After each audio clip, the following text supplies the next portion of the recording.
Ayan. Ayan mga lodi. Ayan yung aking pinagkakabalan. Pagkatapos ko magbiyahe sa umaga, didiretso ako ng Antipolo. Magpapakain ako ng aking mga alaga. Ayan. Nakakatuwa sila. Nakakatanggal ng pagod pag nakita ko sila ganyan, malulusog. Natutuwa ako ganyan. Kahit kinukulit ka dyan habang naghahalo ng kanilang pagkain, andyan sila, nakakatuwa. Pero totoo gutom na sila. Kasi tanghali na. Tanghali ako nagpapakain kasi sa umaga biyahe muna. Pag nakabiyahe ako tanghali, diretso na ako Antipolo, papakainin ko sila. Ayan. Yan yung isa sa aking dahilan kaya tuloy-tuloy ang biyahe. Kaya mga lods, pa-like and share naman para naman dumami ang ating followers mga lodi. Isa rin to sa sa ang bakit pinasok ko yung pagiging content creator. Nagbabaka sakali tayo para makakuha tayo ng dagdag pampakain. Kasi itong pinapakain ko sa kanila, lang to maintenance lang to yung hindi talaga sa totally na pampakain sa kanila. Kumbaga budget meal lang to.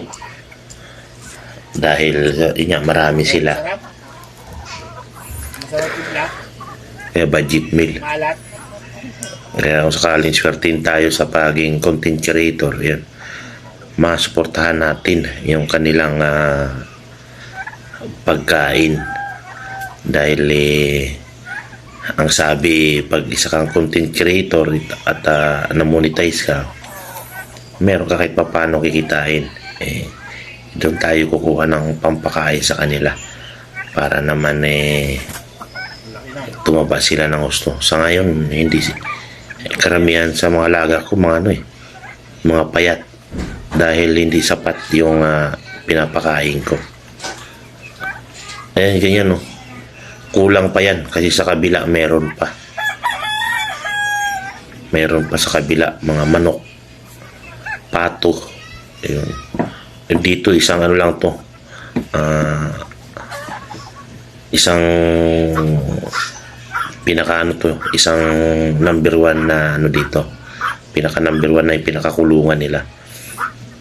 Sa kabila bali tatlong kahon. Yung kabila tapos sa kabila din may bali tatlo yan. Kaya ayun, inaasahan ko ang inyong like and share. Yan, malaking tulong na yan sa akin para o sakali man mamonetize, meron tayo dagdag pampakain sa kanila mga lodi. At ayong may hilig sa mga ganyan pagka na-monetize tayo tapos dumami yan pwede kayong humirit sa akin mga ganyan mga lodi. Sa ngayon pinapataba. Ayun budget pa yan, isang timba na yun na tinimpla kung tutusin kulang pa yan. Alam mo na, marami sila.